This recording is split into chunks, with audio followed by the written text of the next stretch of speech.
속으로 이렇게 따라 읽어주시고요. 제가 말씀 읽도록 하겠습니다. 그러므로 너희가 그리스도 예수를 주로 받았으니 그 안에서 행하되 그 안에 뿌리를 박으며 세움을 받아 교훈을 받은 대로 믿음에 굳게 서서 감사함을 넘치게 하라. 아멘. 그리스도 예수 안에서 행하라. 세 번째로 감사함을 넘치게 하라 라는 제목 가운데 하나님의 말씀 나누도록 하겠습니다. 옛날 독일에서 있었던 이야기라고 합니다. 그 땅에 극심한 흉년이 들었고 그래서 많은 사람들이 굶주리고 있을 때 그래 돈이 좀 있었던 한 노인 부부가 그 지역 가운데 빵을 만들어서 굶주린 사람들을 좀 도와줘야 되겠다, 동네 어린아이들을 먹여야 되겠다라는 마음으로 매번 빵을 만들면서 나눠주기 시작합니다. 그런데 많이 만들 수 없기 때문에 그 빵을요 한 사람 앞에 한 개씩만 가지고 가도록 하는 거예요. 근데 그렇게 나눠주기 시작하니까요 한 사람 앞에 한 빵씩만 가져가니까 좀 더 큰 빵을 가져가기 위해서 조금 더 커 보이고 좋아 보이는 빵을 가져가기 위해서 난리였다라는 거예요.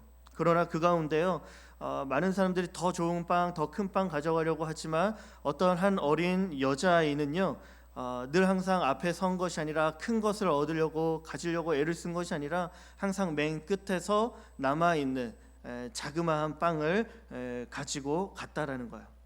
앞에서 다 가져가니까 항상 제일 작은 것이었다라는 것이죠. 저마다 큰 빵을 차지하는 것에 정신이 팔려서요 그 빵을 받아가지고 가는 길에 그 빵을 무료로 또 사랑하는 마음으로 나눠주는 이 노인 부부에게는 고맙다라고 할 그 말을 할 겨를이 없었다라는 거예요. 사람들이 그냥 그 빵을 가지고 휙 하고 돌아가고 그냥 돌아갔다라는 것이죠. 그런데 맨 끝에 섰던 항상 제일 작은 빵을 가져갔던 그 어린아이만큼은요 그 빵을 나눠준 노인 부부에게 항상 잊지 않고 깍듯이 감사하다라는 그 말을 전했다라는 것이에요. 그러던 가운데 어느 날 그날도 이 여자아이는요 항상 맨 끝에 서 있었다라는 거예요. 서 있다 보니까 어떻게 됩니까? 또 제일 작은 빵을 가져가게 되어져요. 그럼에도 불구하고 여느 때와 마찬가지로 그 빵을 나눠준 노인 부부에게 고맙습니다, 감사합니다라고 인사를 하고 돌아갑니다. 그런데 집에 돌아가서 그 빵을 먹으려고 이렇게 빵을 이렇게 부시니까요 어떤 일이 일어났느냐? 깜짝 놀랄 일이 일어난 거예요. 그 빵 안에 금전 한 입이 들어가 있었다라는 것이죠. 그러면서 작은 메모지가 있었는데 이렇게 이야기합니다. 이것은 너처럼 작은 것일지라도 잊지 않고 감사하는 사람을 위해서 마련한 우리의 선물이란다라는 거예요. 감사를 고백하는, 날마다 작은 걸 가져감에도 불구하고 감사를 고백하는 이 어린아이에게 노인 부부가 감동하면서 오히려 더 큰 것들을 선물로 나눠주기 시작한 겁니다. 우리 성도님도 이건 작은 예화인데요. 어찌 보면 우리가 이렇게 감사를 고백하지 못하는 세상 속에서 살아가고 있지는 않은가라는 것이죠. 감사는요, 우리가 감사를 하게 되어지면 비록 작은 것을 가졌다 할지라도 그 감사가 고백되어질 때 그 고백으로 인해서 더 풍성함을 누릴 수 있게 된다라는 겁니다. 그렇기 때문에 오늘 사도 바울은 골로새 교회를 향하여서 권면하는 가운데 이러한 감사의 소중한, 감사의 가치를 이야기를 하고 있는 것이죠. 쉬운 버전 성경입니다. 이렇게 속으로 따라 읽어주시고요. 그리스도 예수를 주님으로 믿었으니 그분 안에서 계속 살아가십시오. 그분 안에 깊이 뿌리를 내리고 그 위에 여러분의 삶을 계획하시길 바랍니다. 가르침을 받은 대로 믿음에 굳게 서서 늘 감사한 생활을 하십시오. 이러한 권면을 하는 것이죠. 그분 안에서 계속 살아가는 삶, 세 가지를 이야기를 했는데 그것 가운데 마지막인 감사를 이야기하고 있다라는 겁니다. 그리스도 예수 안에서 뿌리를 내리고 세움을 받고 믿음에 굳게 서는 삶, 그리고 마지막으로 권면하기를 감사를 이야기하는데 이 감사가 그리스도 안에 살아가는 그리스도인의 삶에는 반드시 나타나야 한다라는 것이에요. 그래서 17세기의 영국의 작가인 아이작 웰트는 이렇게 이야기를 했답니다. 하나님께서 임재하시는 곳이 두 군데가 있는데 하나는 천국이요 하나는 감사하는 마음이다라는 거예요. 그만큼 감사는요 우리 신앙생활에 있어서 중요한 영역이고 우리의 삶에 포기할 수 없는 소중한 모습이다라는 사실입니다. 그렇다면 감사를 점점 잃어버려가는 이 세상 속에서 우리는 어떻게 감사를 넘치게 하라라는 삶을 살아갈 수 있을까?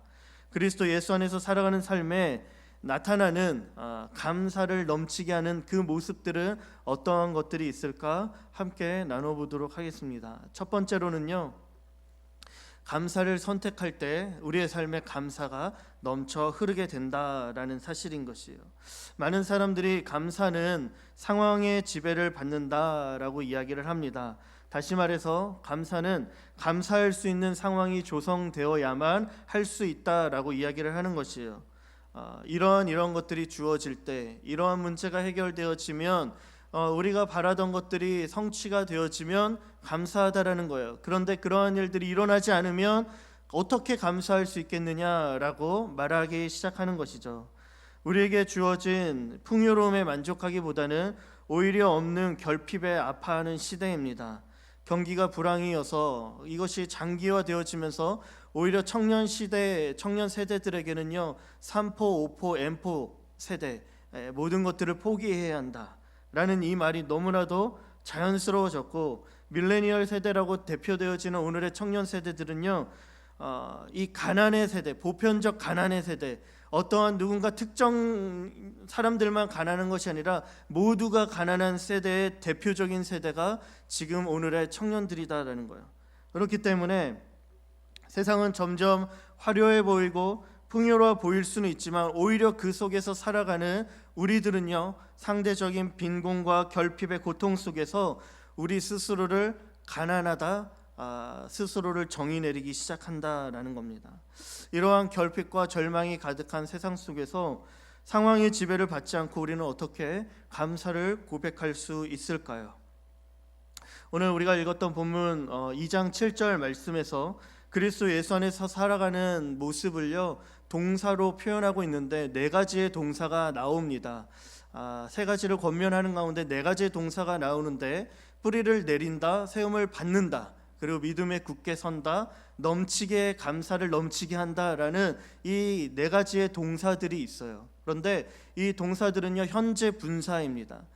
단 한 번 일시적으로 일어난 것이 아니라 한 번 일어났던 일들이 지속적으로 우리의 삶 가운데 일어나야 한다라는 거예요. 뿌리를 내리며 세움을 받는 일들, 믿음에 굳게 서는 일들이 지속적으로 우리 안에 일어나야 한다라는 것이죠. 감사도 마찬가지입니다. 그런데 그 앞에 나와 있던 세 가지의 동사, 뿌리를 내리고 세움을 받으며 믿음에 굳게 서는 이 동사들은요, 다 수동태의 형태입니다.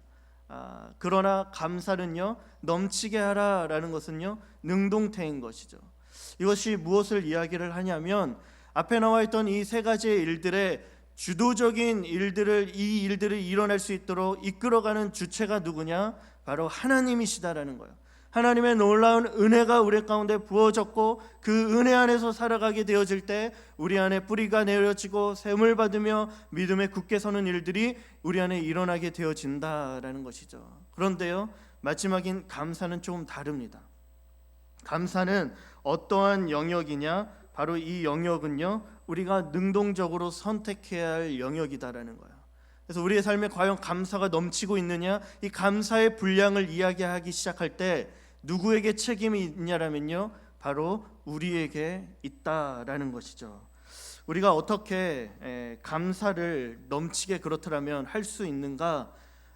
감사를 선택해야 한다라는 겁니다. 사실 오늘 본문 말씀을 쓴 사도 바울의 삶을 돌아보면 감사할 수 있는 상황이 절대로 아니었다라는 겁니다. 우리가 알다시피 이 골로새서는요, 사도 바울이 로마 감옥에서 썼던 옥중 서신 중에 하나인 것이에요. 뿌리를 깊이 내리고 세움을 받아 믿음에 굳게 서서 살아왔는데 그 결과가 어떻다라는 겁니까? 감옥이다라는 것이에요. 그것을 골로새서 4장 3절에서 이야기를 하는데, 전도할 문을 열어주셔서 그 비밀의 말씀을 하나님 앞에서 세상 사람들에게 전할 때 이 일로 말미암아, 복음을 전함으로 말미암아 내가 매임을 당하였다라고 이야기를 하는 거예요. 감옥에 갇히게 된 신세입니다. 감옥에 있어요. 그런데 놀랍게 무엇을 이야기합니까?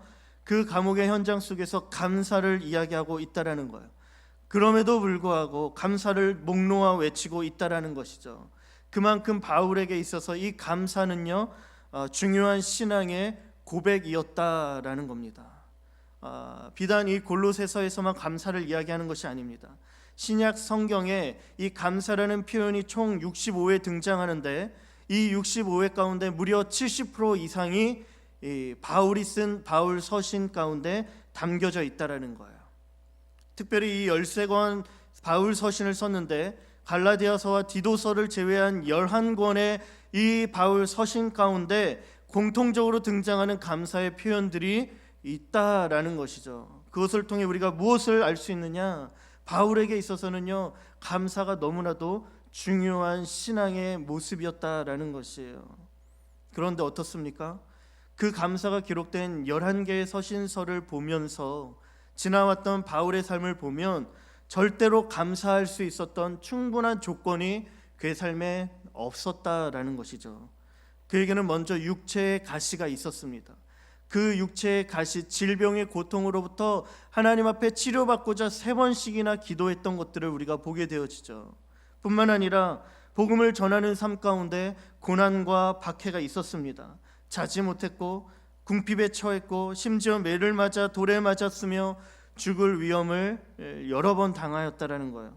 그가 당한 고난 목록을 보면 차마 어떻게 이러한 삶을 살아왔을까라고 우리가 생각하게 된다라는 것이죠. 그런 그가 어떻게 된 겁니까? 감옥에 갇히게 됩니다. 나중에 보면요, 감옥에 갇혀서 그의 생을 마감하게 되는 것이에요. 그의 삶이 어찌 감사가 있을 수 있겠습니까?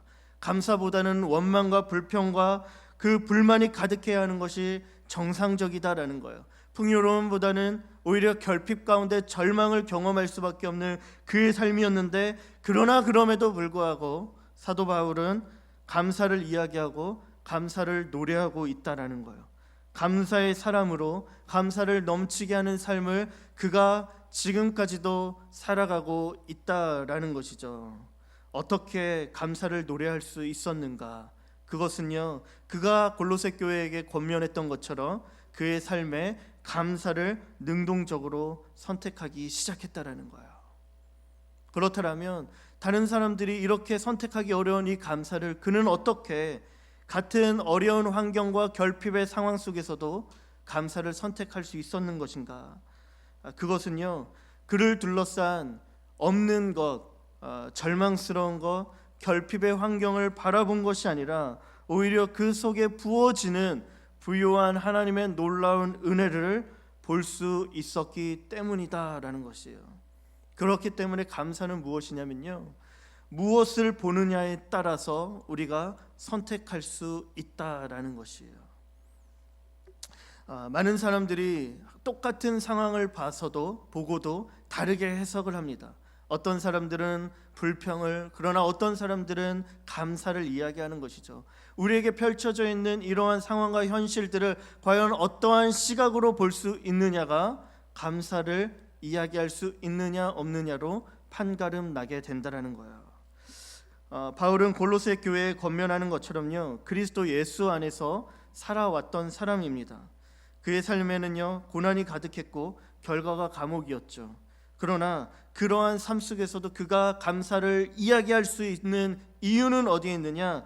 그 고난 속에서도 자기 자신을 부르신 내 삶 가운데 놀라운 하나님의 은혜를 주신 그 하나님을 바라보게 된 것이고, 그 은혜가 내 삶에 흐르고 있음을 바라보면서 감사를 선택한 것이에요. 그가 이렇게 디모데전서에서 이야기를 합니다. 디모데전서 1장 12절 14절에 특별히 12절 말씀이 이렇게 이야기를 해요.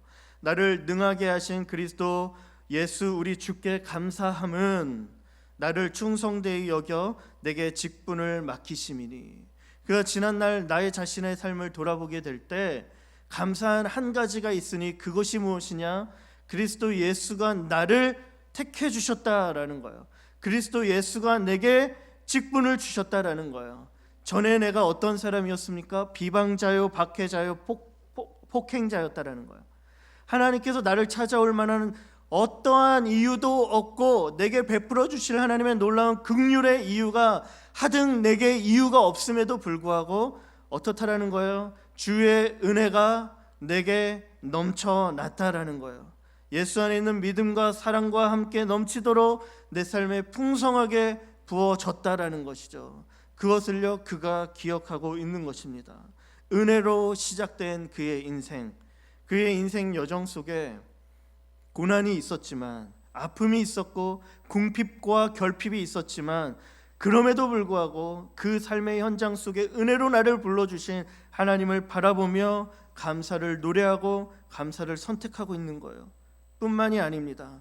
육체의 약함도 마찬가지였어요. 육체를 약함을 경험하면 경험할수록, 질병을 경험하면 경험할수록 그가 보게 된 것은 무엇이냐? 그 연약한 질병이 아니라, 육체가 아니라 그 약한 가운데 역사하시는 하나님의 능력이다라는 것이에요. 고린도후서 12장 9절 10절 말씀이 이렇습니다. 나에게 이르시기를 내 은혜가 내게 족하도다. 이는 내 능력이 약한 데서 온전하여 짐이라 하신지라. 오히려 내 약함을 자랑하겠다라는 거예요. 10절 말씀에 보면 그리스도를 위하여 약한 것들, 능욕과 궁핍과 박해와 공고를 내가 오히려 그렇기에 기뻐하며 내가 약한 그때의 강함이다라고 고백하는 것이에요. 그렇기 때문에 무엇이냐? 감사는요, 내 삶의 환경 때문에 내게 이루어진 여러 현실로 인하여 할 수 있는 감사가 아니라, 오히려 그렇지 않은 상황 속일지라도 무엇을 보느냐에 따라 감사를 선택할 수 있다라는 거예요. 우리가 봐야 할 것은 무엇입니까? 내 삶에 주어지지 않는 여러 많은 결핍과 고난과 고통이 아니라, 내 안에 해결되어지지 않은 육체의 약함이 아니라, 내게 부어주신, 나를 자녀 삼아주신 놀라운 하나님의 은혜다라는 것이에요. 내게 찾아오신 하나님을 볼 수 있어야 한다라는 거예요. 그렇기 때문에 골로새 교회를 향하여서 바울은요, 분명하게 권면을 하기를, 1장 11절입니다. 눈으로 같이 읽어주시길 바랍니다. 그의 영광의 힘을 따라 모든 능력으로 능하게 하시며 기쁨으로 모든 견딤과 오래 참음에 이르게 하시고. 그 골로새 교회를 위해 기도하기 시작하는 거예요. 성도들을 위해 기도하는데, 이 교회가 모든 견딤과 오래 참음, 어려운 일들이 있어도 잘 견뎌낼 수 있으면 좋겠다라는 거예요. 그걸 위해 기도하는데, 그 견딤과 오래 참음을 할 수 있는 이유가 어디에 있는 겁니까? 그의 영광의 힘, 모든 능력과 은혜를 주시는 하나님으로 말미암아 될 수 있다라는 것이에요. 그렇기 때문에 그 주를 바라보면, 그 주를 기억하면 우리가 감사를 능동적으로 선택할 수 있다라는 것이죠. 우리도 바울처럼 그리스도를 주로 받은 사람들인 줄 믿습니다. 그렇다면 바울이 경험한 그 하나님의 은혜는요, 동일하게 우리의 삶에 공급되어지는 것이에요. 그 하나님은요, 우리와 함께 하시는 하나님이신 거예요. 우리가 정말 믿음에 굳게 서서 뿌리를 받고 살아가기 시작하면 우리 안에 경험되어지는, 우리 안에 발견되어지는 한 분이 계시는데, 그분이 누구시냐? 바로 하나님이시다라는 거예요. 우리와 함께하는 하나님이 보이기 시작한다라는 거예요. 내 삶에 찾아와 주셔서 은혜 주시는 그 하나님을 만나게 된다라는 것이죠. 무엇보다도 죄인된 나를 구원해 주시기 위해 이 땅에 내려오셔서 나를 위하여 십자가를 지신, 고난당하기로 결정하신, 그렇게 우리를 위해 죽기까지 복종하신 예수 그리스도가 내 삶에 나와 함께 계신다라는 사실들을 보게 된다라는 것입니다. 그 주님을 바라볼 수만 있다라면, 그 주님을 만나게 된다라면, 내 삶에 일어난 여러 많은 일들 가운데에서도 우리가 어떻게 해요? 감사를 선택할 수 있을 수 있다라는 거예요. 우리 성도님들 권면하며 축복합니다. 우리와 함께 하시는 하나님 볼 수 있기를 주의 이름으로 축원합니다. 우리를 위해 십자가 지신 예수 그리스도를 만나시면서 그 주님과 함께 날마다 동행할 수 있기를 주의 이름으로 축원합니다. 그 은혜로 인하여 우리가 감사를 고난 중에도 선택하고, 그로 인해 어떻게 돼요? 감사가 넘쳐나게 되는 거예요. 감사를 선택하는 삶으로 매일매일 살아갈 수 있기를 바랍니다. 두 번째는요, 어떻게 우리가 감사의 삶을 살 수 있느냐? 감사가 예배로 이어질 때 감사가 넘쳐 흐른다라는 거예요. 사도 바울은 감사의 삶을 선택하며 살아가면서 하나님을 예배하며 찬송합니다. 우리가 잘 아는 것처럼 빌립보 지역에 복음을 전하러 가죠. 그곳에서 복음을 전하다가 오해를 받고 감옥에 갇힙니다. 그 한밤중에 감옥에 갇혔는데, 그런데 무엇을 하는 거예요? 함께한 동역자 실라와 함께 하나님을 찬송합니다. 떠나가도록, 모두가 듣도록 한밤중에 하나님을 찬양하며 노래하며 예배하는 거예요. 비록 복음을 전하다가 오해받고 고난받아 감옥에 갇혔지만 그곳에서 하나님을 예배하며 찬송하는 것을 그치지 않는 것이죠.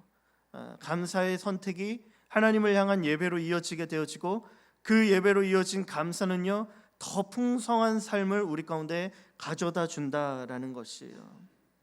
그렇기 때문에 감사하는 삶을 살기로 선택한 사람들은요 무엇을 해야 되느냐? 매 삶 속에서 하나님을 예배하는 삶을 살아갈 수 있어야 한다라는 것이에요. 그렇기 때문에 우리에게 몸된 교회를 향하여서도 예배할 것을 우리 가운데 권면합니다. 골로새서 3장 15절부터 17절까지입니다. 이렇게 속으로 함께 같이 읽었으면 좋겠는데요.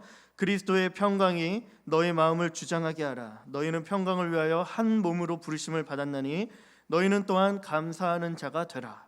그리스도의 말씀이 너희 속에 풍성히 거하여 모든 지혜로 피차 가르치며 권면하고 시와 찬송과 신령한 노래를 부르며 감사하는 마음으로 하나님을 찬송하고 또 무엇을 하든지 말에나 이래나 다 주 예수의 이름으로 하고 그를 힘입어 하나님 아버지께 감사하라. 이 세 구절 가운데요 매 구절마다 감사를 이야기를 합니다. 감사하는 마음으로 하나님을 찬양할 걸 가르치고 있어요. 시와 찬송과 신령한 노래를 부르며 감사하는 마음으로 하나님 앞에 나아가야 한다 말하고 있는 것이죠. 이렇게 하나님을 찬송하는 삶, 하나님을 예배하는 삶, 그것이 감사의 삶이다라는 거예요. 특별히 이러한 찬송의 시가 가득 적혀 있는 곳이 시편인데 시편에는 각 시마다 위에 보면 성경에 보면 제목들이 달려져 있습니다. 다윗의 시, 아삽의 시. 그런데 시편 100편에는요 그 위에 보면 타이틀이 적혀져 있는데 뭐라고 쓰여져 있냐? 감사의 시라는 제목이 담겨져 있어요. 1절부터 5절까지의 짧은 한 시입니다. 감사의 시. 이 1절부터 5절까지 읽지는 않겠지만 한번 쭉 보시면서요 흐르는 중요한 주제는 무엇이냐면 2절 말씀과 같이요 기쁨으로 여호와를 섬기며 노래하며 그의 앞에 나아갈지어다. 나아간다라는 게 예배드린다, 하나님 앞에 나아간다, 송축하며 찬송할지어다. 하나님을 예배하는 것이에요. 중요한 주제가 하나님을 찬송하고 예배하는 것인데 이렇게 예배하는 자의 모습이 어떠해야 하는가 4절에 나옵니다. 4절에 감사함으로 그의 문에 들어가며 찬송함으로 그의 궁전에 들어가서 그에게 감사하며 그의 이름을 송축할지어다. 이것을 통해 우리가 발견할 수 있는 영적 원리가 무엇이냐면 예배자의 중요한 자세가요 감사라는 것이에요. 찬양과 기도와 모든 예배 속에 감사의 마음이 기본적으로 전제되어져야 한다는 것이에요. 그래야 하나님 앞에 나와 예배드리는 우리의 마음 가운데 하나님의 은혜가 더욱더 풍성해진다라는 거예요. 예배 가운데 감사로 하나님 앞에 예배드리기 시작하면요 하나님의 선하심과 인자하심이 부어지는 거예요. 하나님의 기름 부으심이 임하게 되어지는 거예요. 그렇게 되어지면 하나님의 넘치는 은혜가 경험되어진다라는 것이죠. 감사로 찬양을 드리니까 어떻게 됩니까? 찬양의 가사 하나하나가 우리의 영혼을 울리는 거예요. 내 마음을 감동시켜주는 거예요. 그 찬양 가사로 이렇게 찬양하면서 우리의 영혼이 살아나는 겁니다. 메말랐던 힘이 없었던 내 심령이 새로워지는 거예요. 내 영혼아 깰지어다, 비파야 수금아 깰지어다, 내가 새벽을 깨우리로다. 찬양할 때 영이 살아나는 거예요. 감사로 기도를 하면 어떻게 됩니까? 절망 가운데 내가 아무것도 할 수 없는 이 상황 속에서 내가 올려드리는 기도를 들으시는 하나님이 강하고 크신 권능의 손을 펴서 나를 어루만져 주심을 경험하게 된다는 것이죠. 기도하게 될 때 믿음이 일어나게 되어지고 기도하게 되어질 때 하나님의 능력을 신뢰하게 되어지는 것이에요. 감사로 말씀을 들으면 어떻습니까? 하나님의 음성이 들리는 거예요. 주의 말씀이 내 심령 가운데 박히고 그 씨가 자라나 열매 맺고 하나님을 만나고 하나님을 닮아가게 되어지는 것이에요. 예배 안에서 감사로 하나님 앞에 나아가기 시작하면 우리의 영혼이 살아나는 것들을 경험하게 됩니다. 그리스도의 평강이 우리의 마음을 주장하고 그 말씀이 우리의 속 안에 거하게 되어져요. 우리가 예배에서 회복되어져서 이제는 세상으로 들어가 세상 속에서 하나님을 예배하는 삶을 살아내기 시작하는 겁니다. 우리 성도님들 어떻습니까? 오늘 너무나도 감사하게 이렇게 어려운 중에서도 이렇게 오후 예배 나오셔서 예배 드려주셔서 너무 감사한데요. 우리 예배드리는 우리의 마음의 자세가 어떤가? 과연 내가 오늘 예배드리러 나올 때 감사하는 마음으로 나왔는가? 우리가 다른 데 갈 수 있었어요. 그런데 하나님 우리를 불러주셔서요, 하나님을 만날 만한 이 자리에, 은혜의 자리로 불러주신 것은 이것만으로도 우리에겐 충분한 감사의 이유가 되는 것이에요. 감사로 우리가 나아가고 있는가? 말씀드린 것처럼 감사를 잃어버리는 이 시대 속에서 지난 일주일의 삶을 돌아보니까 너무나도 지치고 고단한 세상 속 우리의 몸과 영혼은 이미 지칠 대로 지쳐버린 우리의 모습들, 감사보다는 탄식과 한숨뿐이고 감사할 수 없는 이유, 감사할 수 있는 이유보다 없는 이유가 많은 이 세상 속에서 살기 때문에 때때로 우리가 감사로 하나님 앞에 나아간다, 쉬운 일이 아닌 것이죠. 네덜란드의 그 유명한 작가이면서 전도자였던 2차 세계대전 가운데 독일 포로 수용소에 갇혔던 코리 텐붐이라는 할머니죠. 여사인 이 분이요, 포로 수용소에 끌려와서 그 당시에 썼던 삶을 책으로 이렇게 펼쳐내기 시작합니다. 하이딩 플레이스라고 해서 주는 나의 피난처라는 이 책을 쓰셨는데요, 이 책 안에 그 포로 수용소 안에서의 삶을 기록하고 있어요. 죽음 그 이상의 고통이었던 것이죠. 언제 죽을지도 모르는 두려움들, 여러 많은 어려움들, 기본적인 인간 대접을 받지 못하는 이 삶 속에서 그 고난들을, 어려움들을, 역경들을 고스란히 적어놨습니다. 그 중에서 한 에피소드가 나오는데, 어려운 가운데 하나가 수용소에 가득한 벼룩이었다라는 거예요. 벼룩이 너무 많았다는 거예요. 잠자면서 너무 이렇게 불편하게 하고 힘들게 했다라는 것이죠. 그런데 이 포로 수용소 안에서 이 코리 텐붐 이 여사는요, 독일군의 눈을 피해가면서 모인 사람들과 유대인들과 함께 같이 예배드리고 또 하나님의 말씀을 같이 나누기 시작했다라는 거예요. 예배드리는 것이 들켜지면 언제 죽을지도 모르는데, 언제 가스실로 끌려갈지 모르는데, 그럼에도 불구하고 그곳에서 예배를 드리기 시작합니다. 그러던 어느 날에 이렇게 지나가는 이 독일 병사의 흘리는 이 말들을 듣게 되는 거예요. 독일 병사가 이렇게 얘기를 한답니다. 벼룩이 너무 많아서 수용소 안에 들어가는 게 징그러워라는 거예요. 들어가기 싫다. 벼룩 너무 많다. 그러면서 들어가지 않고 그런 얘기를 하면 중얼거리면서 갔다라는 것이죠.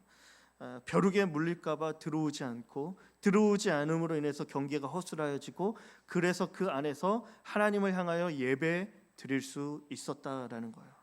이 이야기를 들었던 이 코리 텐붐 여사가 예배드리는 이 모임 가운데 가서 이렇게 간증했다라고 합니다. 우리는 벼룩을 보내주신 하나님께 감사드려야 합니다. 벼룩은 우리를 방해했기 때문에 우리의 불평과 저주의 대상이었지만, 그러나 동시에 우리가 하나님 앞에 예배할 수 있도록 우리를 보호해 준 하나님의 천사였습니다 라고 이야기를 했다라는 거예요.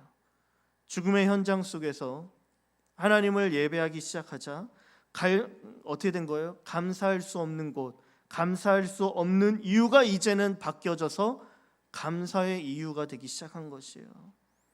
우리의 눈에 보이기에는 불행이고 약점이고 고통이었었지만, 그러나 하나님 앞에 이 문제들을 가지고 나아가 하나님 앞에 예배드리기 시작할 때 오히려 이것이 변하여 감사가 될 수 있었다라는 거예요.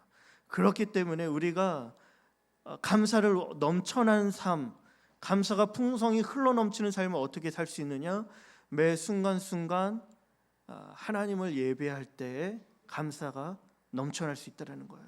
우리가 처한 곳에서 모이기에 힘쓰고 더욱 하나님 앞에 나아가 예배하고 찬송하고 기도하고 주의 말씀을 듣고 예배로 하나님 앞에 나아가기 시작하며 어느덧 내 안의 약점과 불행들이 감사가 되어지고 감사로 하나님 앞에 노래하며 찬송하게 되어진다라는 거예요.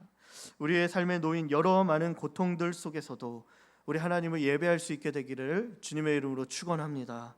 마지막으로 세 번째인데요, 함께 한번 읽어봤으면 좋겠습니다. 속으로 읽어주세요. 감사가 사명으로 이어질 때 감사는 넘쳐 흐릅니다. 너무나도 중요한 것인데요, 사도 바울은 자신을 향한 하나님의 부르심의 은혜 안에서 감사를 선택하고 그 감사를 사명과 연결하며 사명자의 삶을 살아가기 시작합니다. 사명을 이루기 위해 얼마나 헌신하며 충성했는지는 이미 우리가 잘 알고 있어요. 골로새서 1장 23절 24절에 복음은 천하 만민에게 전파된 바요 나 바울은 이 복음의 일꾼이 되었다라고 이야기를 하면서 복음을 전하는 이 일을 위하여 이제 나 너희를 위하여 받는 괴로움을 기뻐하고 그리스도의 남은 고난을 그의 몸된 교회를 위해 내 육체에 채우노라. 이렇게 고백한다라는 거예요. 내가 복음의 일꾼 된 자요 교회를 위해서라면 그리스도의 남은 고난을 채우겠다. 스스로 그렇게 고백하며 살아가는 것이죠. 그가 살아간 복음의 일꾼 된 삶은 무엇입니까? 바로 각 사람을 그리스도 안에서 완전한 자로 세워가는 거예요. 그리스도의 일꾼으로 제자로 세워가고 그러한 제자들을 한 명 한 명 세워가면서 교회가 든든히 세워지는 것, 이것이 그의 사명이었다라는 거예요. 이 사명을 위해 평생 충성했고 사명을 위해 헌신해 왔다라는 거예요. 그렇게 한 영혼을 살리는 일에 말씀을 가르치고 그리고 그 영혼들을 섬기며 살아왔다라는 것이죠. 복음의 일꾼의 사명의 삶을 살아온 그에게 결국에 감사가 넘치는 삶이 임하게 되었다라는 것이에요. 오늘 우리가 읽었던 골로새서 그 편지 서문에 사도 바울이 감사를 한 가지를 고백합니다. 우리가 너희를 위하여 기도할 때마다 하나님 곧 우리 주 예수 그리스도의 아버지께 감사하노라. 그리고는 그 감사의 대상과 이유가 등장하는데요. 골로새 교회를 향하여 감사하다라고 이야기하면서 그 이유는 무엇이냐? 바로 4절 6절에 쭉 이어서 나옵니다. 그리스도 예수 안에 너희의 믿음과 모든 성도에 대한 사랑 때문이다라는 거예요. 그리고 나중에 보면 어떻겠습니까? 너희가 전파되어진 이 복음을 듣고 하나님의 은혜를 깨달은 날에서부터 너희 중과 또한 온 천하의 열매 맺는 모습을 보니까 내가 감사하지 않을 수 없다라는 것이죠. 내 안에 풍성한 감사가 일어난다라는 거예요. 감옥에 갇혀 있습니다. 골로새 교회에 대한 소식이 들려오는 거예요. 이방 땅에 있는 믿음을 지키기 어려운 교회임에도 불구하고 그들이 믿음에 굳게 서서 그리스도를 닮아가고 제자가 되어지고 그리스도의 풍성한 사랑을 흘려보내는 삶을 사는 그러한 복음의 열매가 맺혀진다는 소식을 듣게 되면서 그의 가슴 안에 감사가 넘쳐난 거예요. 사명으로 그렇게 복음의 일꾼된 삶을 살았던 그가 결국에 열매 맺어지는 그러한 교회와 한 영혼 한 영혼들을 바라보게 되면서 감사가 넘쳐났다라는 것들을 우리가 보게 된다라는 것이죠. 우리 성도님들 어떠십니까? 제가 사역을 하면서요, 제 안에서도 기쁨이 넘치고 감사가 되는 것은요, 어떨 때 감사가 넘치느냐? 제가 섬겨왔던, 지나왔던, 하나님께서 허락해 주셔서 만났던 수많은 영혼들, 청년들, 지체들이 그리스도 안에서 온전한 모습으로 그리스도를 닮은 제자가 되어져 갈 때, 그러한 모습을 보게 될 때 정말 감사가 넘치고 기쁨이 일어난다라는 것이에요. 지난 올해 첫 예배를 드릴 때, 첫 주 예배를 드리려고 하는데요, 그 전날 한 제자로부터 연락이 왔습니다. 그러면서 목사님, 내일 목사님 섬기는 교회에 가서 예배 드릴게요 라는 거야. 그래, 왜? 어쩐 일이냐 하면서 근데 한 주 시간이 있어서 이렇게 예배 드릴 수 있다라고 이야기하면서 찾아온다는, 너무나 반가운 마음에 한 3년 만에 만나게 되는데 반가운 마음에 얼른 와라 라고 이야기하고 그날 이제 주일에 만나게 된 것이죠. 주일에 만났을 때 제가 그 지체를 보고요, 깜짝 놀랐습니다. 그리고 하나님 앞에 감사한 거예요. 이 지체가 어떤 지체였느냐? 청년을 미국에서 처음 만났는데요, 1년간 미국으로 인턴으로 왔던 자매였습니다. 그때는요, 단순히 한인 공동체를 찾기 위해 왔던 믿음 없었던 불신자였어요. 그런데 우리 교회 공동체에 들어오기 시작하면서 저와 제자 훈련을 하기 시작했고, 차츰 이 청년 안에 1년 동안 믿음이 일어나기 시작한 것이죠. 공동체 안에서 세례를 받기 시작합니다. 예수 그리스도를 영접하기 시작한 거예요. 그리고 그 믿음의 씨앗이 그에게 심겨진 것이죠. 그리고 시간이 다 되어서 한국으로 돌아가게 됩니다. 저도 한국으로 돌아와서 몇 번 자매와 함께 만났었는데요, 이번 주일에 만났을 때 어떠한 모습으로 성장해 있었는가, 정말 놀랍게 성장되어져 있었더라고요. 오랜만에 만나서 대화를 해보니까요, 그 교회에서 공동체 안에서 청년부 안에서요 회장 섬기고 목양 섬기고 교구장님들처럼 말씀을 가르치고 양육하고 돌보는 일들을 그가 하고 있었다라는 거예요. 제가 처음 만났을 때는 정말 예수님도 믿지 않았던, 이제 갓 예수님을 영접하고 세례받은 지체였는데 이제는 교회에 없어서는 안 될 일꾼이 되어서 그 공동체를 세워가고 있었다라는 거예요. 얼마나 예쁜 모습입니까? 그리고는 더욱더 앞으로도 교회를 세워가는 일에, 영혼을 섬기는 일에 내가 하나님 앞에 쓰임 받으면 좋겠다라고 그 지체가 고백하는 거예요. 이 모습을 보면서 정말 큰 감사가 있었고 기쁨이 있었다라는 거예요.